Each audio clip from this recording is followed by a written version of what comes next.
Hi. So I looked into different ways of doing giveaways without doxing my address, because although most of you guys probably aren't crazy, and I'm honestly not big enough of a YouTuber to warrant stalkers, I just wanted to keep my identity private for my sake. So instead, I'll be giving away a $100 gift card from Canning Keys that you can spend on whatever you want. I think that the in-stock sets are a great buy, not only because that was my original idea, but I also do think that they're really nice. However, it's really up to you on how you want to spend it.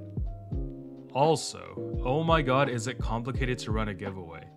There are so many laws and rules involved, and I've yet to find a comprehensive guide on how to run a giveaway, so I'm probably not going to do another one for some time. Researching into this has also made me realize that a lot of the giveaways that I see on various social media platforms probably aren't super legal or definitely fall into a gray area, and I don't plan on following their lead. I really don't want to get into any legal trouble, but since I did promise that I'd do a giveaway for 1,000 subs, I do plan on keeping my word. Unfortunately, due to the complexity of international law, I'm limiting this giveaway to people who are residing in the US who are 18 years or older. I know it may not seem fair to those of you who live outside the US, and I'm truly sorry about this, but I really don't have the time or money to deal with complicated international laws regarding giveaways. If you do want to enter, please fill out the Google form in the description box below. I wanted to limit this to subscribers only, but I think that might violate YouTube's terms and service, so it will be open to anyone who fills out the form. Please only send one entry per person. It's a bit of an honor system, but I trust you all that you won't be an asshole and ruin this for others. The winner will be drawn on February 23rd at 4 PM PST, and I'll leave a comment on the video to update you guys when the form is closed. If you are selected as the winner, please respond within 24 hours, and I'll send over the email with the code as well as the details on how to redeem the gift. Anyways, without further ado,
GMK Nimbus is a keycap set inspired by clouds.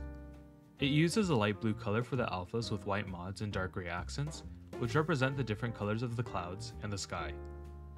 It's a good looking set, and I do like the colors chosen, especially the dark gray accents, because it makes the set pop.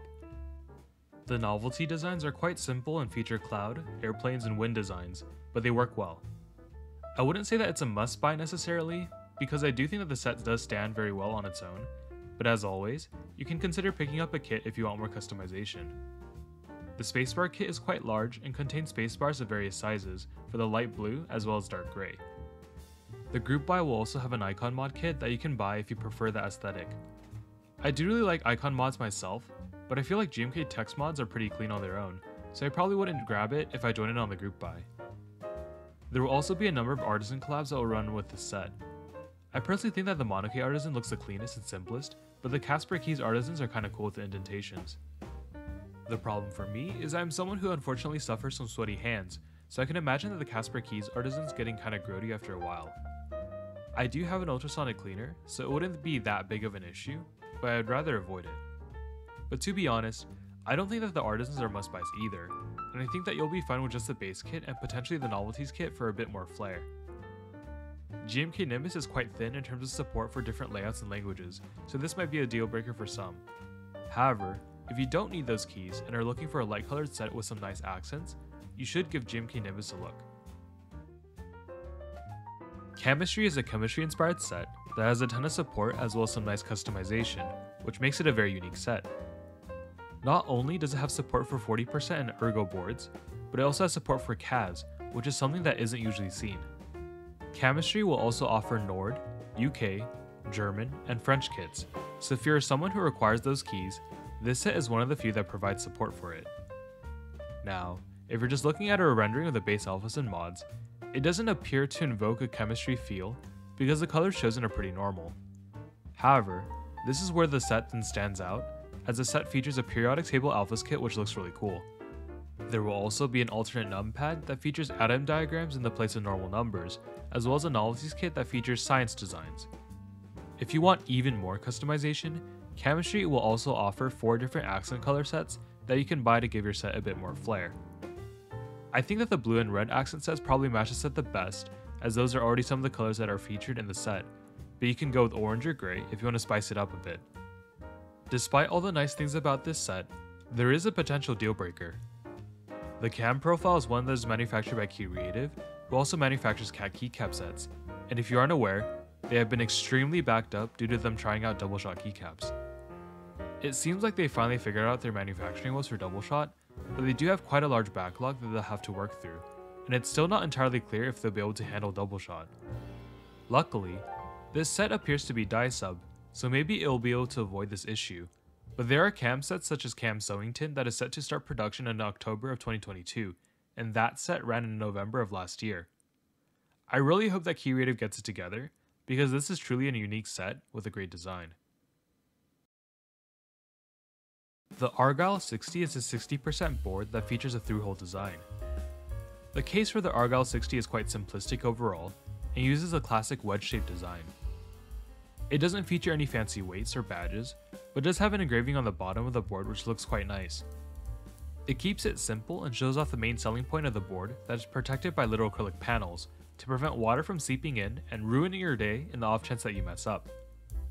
Now there have been several through-hole boards in the past, but in general, this type of through-hole keyboard with a premium case isn't all that common, so if you're a fan of the style, this might be the board that you want to consider. The Pearl 40 was a 40% board that initially made its debut in October 2017, and was probably one of the few 40% keyboards available at the time. I wasn't in the hobby at that moment, so I can't verify that claim, but it's a pretty nice looking board for the time, and still holds up today with its look.